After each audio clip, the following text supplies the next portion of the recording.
Europe 1, Pascal Praud et vous. C'est une fleur de Paris, du vieux Paris qui sourit, car c'est la fleur du retour des beaux jours. Dans nos cœurs, elle a gardé ses couleurs, bleu, blanc, rouge avec l'espoir, elle a fleuri, fleur de Paris. Formidable ces chansons. Nous serons en tournée le 15 à Pornic. On sera à Pornic le 15 juillet. Le 16, nous serons au Sable d'Olonne. Ah, Le génial. 17, exactement, nous serons le 17. Nous serons le 17 à Bretignolles-sur-Mer avec Nicolas du côté. Et puis après, nous changerons de région. Nous serons à Cagnes-sur-Mer le 21 août. Et à Sanary Et nous serons à Sanary le 21 août. le 21 août. Bon, Nicolas qui est avec nous, mais je crois qu'Elisabeth voulait dire quelque chose avant Nicolas. Oui, comme on disait que aujourd'hui les jeunes avaient plus de mal à digérer cette période de l'histoire, à l'apprendre, est-ce qu'il y a un film, parce qu'on on a évoqué plein de films tout à l'heure, des livres, etc. Est-ce qu'il y en a un qu'il faut conseiller à tout prix? C'est une façon d'entrer dans l'histoire et de leur donner envie. Je trouve que Paris brûle-t-il, mais c'est peut-être encore le noir et blanc, c'est un peu compliqué. On va commencer avec un film un peu plus humoristique. On parlait tout à l'heure de Papy fait de la résistance et des choses comme ça. Non, ça peut être. Non, mais ça permet d'avoir une entrée. Alors, je vais dire, le mieux en pédago, c'est le jour le plus long. Le jour le plus long, mais c'est encore du noir et blanc. C'est celui-ci. C'est encore du noir et blanc. Ils ont du mal avec le noir et blanc, je vous le dis. Ils ont du mal. Si, on a du mal. Regardez, on a du mal. C'est pas vrai parce qu'il y a beaucoup de films qui retournent en noir et blanc maintenant. Bon, Nicolas, bonjour Nicolas. Nicolas, bonjour Nicolas. Vous êtes au collège, donc vous avez des élèves, s'il vous plaît. Un peu de calme. Nicolas, vous êtes professeur d'histoire? Oui, c'est bien cela. Bon, vous avez des 3e, des 4e, vous avez quelle classe? J'ai des 5e, des 4e et des étudiants à l'université. 5e et 4e. Est-ce qu'en 5e, 4e, la guerre de 45 est au programme? Non, il faut attendre l'année 3e pour aborder ces questions. D'accord. En 4e, par exemple, qu'est-ce qu'on étudie en histoire aujourd'hui? En 4e, on commence avec l'Europe des Lumières, la bourgeoisie marchande et tout le XVIIIe siècle. Et on en va jusqu'à la révolution industrielle, les empires coloniaux, la Troisième République. Moi, j'aime bien les laisser vraiment à la veille du conflit de 14 pour qu'ils puissent comprendre le début du programme de 3e. D'accord. Est-ce que vous trouvez qu'il y a une appétence pour l'histoire et notamment cette période chez les jeunes gens? Dès la 6e, il réclame à étudier la guerre mondiale. On sent bien que c'est quelque chose qui a marqué. Les familles sont gorgées de petits bijoux, de trésors en lien avec cette époque, des tickets de rationnement, des cartes postales, des souvenirs, une mémoire de famille qui se transmet.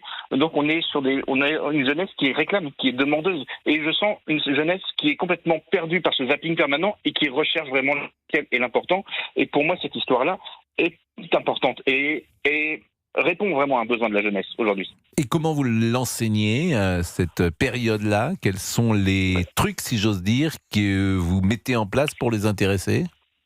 Très concrètement, vous voyez, hier j'étais à Londres, on est allé à l'endroit où le général de Gaulle a lancé son appel à la résistance, on s'est promené sur St. James Square où le Roosevelt a préparé le débarquement en Normandie, et puis au petit matin, sous les coups de 7h, 7h30, on a entonné une Marseillaise, plus aucun jeune dormait après une nuit à traverser la Manche, on a chanté la Marseillaise, on a chanté le chant des partisans, et on a raconté cette époque-là pour qu'ils puissent comprendre et avoir un petit moment solennel dans le bus. Merci beaucoup Nicolas. Et vous êtes resté combien de temps à Londres? On est resté de 2 à 3 jours. On a fait un petit périple d'une semaine en Angleterre. Et vous étiez combien? C'était une classe complète? On a emmené 3 bus de 50 jeunes. On était 160 élèves. Oui, donc là, il faut bien les encadrer. Parce que c'est pas le cas partout. Et vous êtes déjà de retour? On est déjà de retour. On est parti dimanche soir et on revient un jour férié le vendredi. Ouais, donc vous êtes resté plus que 2 jours quand même. Hein, du dimanche au vendredi. Et dans ces cas-là, le dimanche, les enfants, la première nuit, dorment dans le car On fait une nuit blanche dans le car à l'aller et dans le car au retour en prenant le tunnel sous la Manche. Mais c'est fascinant. Nous, on interdit les écrans, on interdit les téléphones. Et là, par chance, on n'avait pas d'écran non plus dans le bus. Donc, je prends le micro, on raconte des histoires, on raconte l'histoire de la monarchie anglaise et tout ça. Et les jeunes sont demandeurs. Et finalement, je leur dis, ils peuvent s'est passé d'écran. Et je peux partir avec vous l'année prochaine, Nicolas? Mais plus que 5 jours. Puis ils vont garder le souvenir. Avec grand plaisir. Et nous, on avait pris le bateau à Douvres. Ouais. Nous ne prenions pas à l'époque le tunnel sous la Manche. Monsieur, vous êtes enseignant dans une école publique ou privée? Privé sous contrat. Mais vous voyez, je leur ai raconté aussi l'histoire d'Édouard VIII, qui avait plus ou moins d'affinité avec les nazis, le nom de Windsor aussi. Bien sûr. Tout est prétexte à étudier cette Le époque-là. duc de Windsor avec Wallis Simpson. Je vais faire une remise à niveau avec Nicolas. Qui habitait Wallis Simpson. On a tous envie d'aller étudier avec Wallis Simpson Nicolas. qui habitait dans le bois de Boulogne avec Édouard VIII. Il est mort, je pense, à Paris en 71 ou 72, je pense, de mémoire. Totalement, et même le prince Philippe, l'origine de la famille du prince Philippe Mountbatten avait des origines grecques et qui avait des affinités avec les Allemands. Il a fallu gommer ces affinités-là parce que ça faisait tâche. Et vous avez la reine Elisabeth II qui s'est illustrée pendant cette Seconde Guerre mondiale, pendant le Blitz, elle conduisait les véhicules et tout ça. Et on voit ces monuments encore à Londres et j'ai emmené ces jeunes voir ces lieux-là encore. Merci beaucoup, bravo. Nicolas. Vraiment, merci beaucoup. Du bien. Et puisque nous parlons effectivement de la monarchie anglaise, il y a une image très célèbre puisque en 46, c'est donc George VI. Et il reste à Londres pendant les bombardements. Il reste avec son peuple. Il y a un très beau film, on parlait de film. Il y a le discours d'un roi qui est un film extraordinaire. Formidable. Et avec notamment la reine mère, Queen Mum, qui était aussi vraiment. Il y a le film de Churchill aussi. Incroyable. Et alors un autre film dont je parlais tout à l'heure, qu'il faut aussi recommander, c'est Le Mur de l'Atlantique, avec Bourvil. C'est son dernier film, tout à fait. Qui est un film incroyable, qui est à la fois sous des dehors très humoristique, mais qui en réalité est beaucoup plus profond que ça ne veut bien dire. Film avec Sophie Desmarais et Jean Poiret de mémoire. Et c'est un film de qui? Je me demande si c'est pas Albert Camus. Non, Albert. Jean-Pierre Mocky. Non, c'est Camus. C'est Camus, mais c'est pas Jean-Pierre. Bien sûr, c'est pas Albert. C'est pas Albert, l'écrivain, mais c'est Camus. Ça veut dire. Un réalisateur qui s'appelle Camus. Ça m'a échappé. Mais ça va m'en revenir. Je vais vous retrouver ça. Très beau film. C'est Camus. Et c'est vrai que Le Mur de l'Atlantique. Alors, c'est le dernier film de Bourvil. Parce qu'on dit toujours que c'est le Cercle Rouge, mais en réalité, il a fait aussi Le Mur de l'Atlantique juste après. Et on rappelle que Bourvil, il souffrait le martyre quand il a joué Le Mur. Marcel Camus. Marcel Camus. Cherchez le prénom. Et quand il a tourné ce film, il souffrait le martyre, le pauvre. Et on rappelle que Bourvil avait 53 ans quand il est mort, André Rimbaud. Et que, effectivement, à cette époque-là, il avait un cancer. Et il joue dans Le Jour le plus long. Il est au tout début, et quand il voit arriver les Alliés, et qu'il voit les bombes qui tombent ou les soldats. Il y a une distribution dans Le Jour le plus long incroyable. John Wayne, Robert Mitchum. C'est un grand film. Le Jour le plus long. D'abord, je pense que c'est un des films qui a été au box-office longtemps, un des films. Il y a 3 réalisateurs, il y a David Zanuck, c'est un truc incroyable. La musique est incroyable. Non, mais c'est génial, Le Jour le plus long. C'est génial parce que je vous dis, c'est.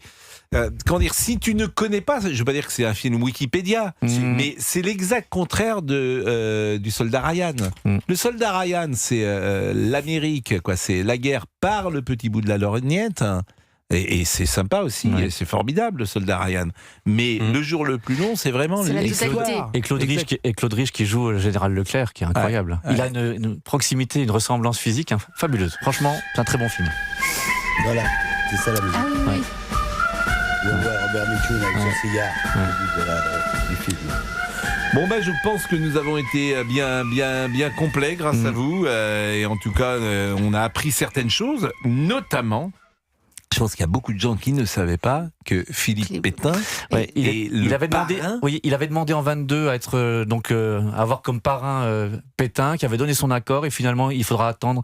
Il est parrain en fait de confirmation de Philippe, mais c'était pour le même prénom. Il voulait que Philippe de Gaulle soit en hommage à celui qui était le héros de 17. Alors là. Ce qui montre aussi les liens. C'est pour ça que Mitterrand disait ça très très bien, en disant: jeune homme, vous ne savez pas de quoi vous parlez. Cette période, c'est un drame terrible. Terrible. Ouais, parce qu'effectivement, 40, c'est une situation que la France n'a jamais connue. Une occupation comme ça, il a fallu attendre. Il fallait remonter à l'époque de la guerre de 100 ans. Là, je parle de très loin. Mais... Bon, vous connaissez sans doute, puisque vous connaissez tout, le livre de Moulin de la Barthette. Ah oui, c'est un très bon bouquin. Mais c'est un livre extraordinaire, moi, qu'on m'avait. C'est quelqu'un qui a raconté Vichy au quotidien. Et c'est un haut fonctionnaire et qui dit d'ailleurs, j'ai sauvé plein de gens à Vichy parce que plein de gens, tout le monde voulait me demander d'y aller. Et je leur ai dit non, bien souvent. Et il raconte ça, il est mort tout de suite après-guerre. Mais c'est un livre absolument extraordinaire qui raconte que tout le monde était à Vichy. C'est ça, hélas, la réalité, tout le monde, sauf effectivement De Gaulle et quelques-uns. D'où la force. Quelques-unes et quelques-uns. Ils étaient très peu et qui finalement après vont se retrouver à la fois effectivement à Londres et puis après la France libre va s'organiser. Eh ben merci, vraiment, c'était passionnant de vous écouter. Merci, il est 16h57. Merci, il faut vraiment que vous veniez régulièrement nous quand voir, vous voudrez. David Chantrane, parce que... Ce sera le point rétro. Exactement, vous nous faites du bien et vous aurez des leçons particulières avec le petit, le jeune Guénec qui a besoin d'un petit... il arrive fraîche. Exactement, 16h57, à tout de suite.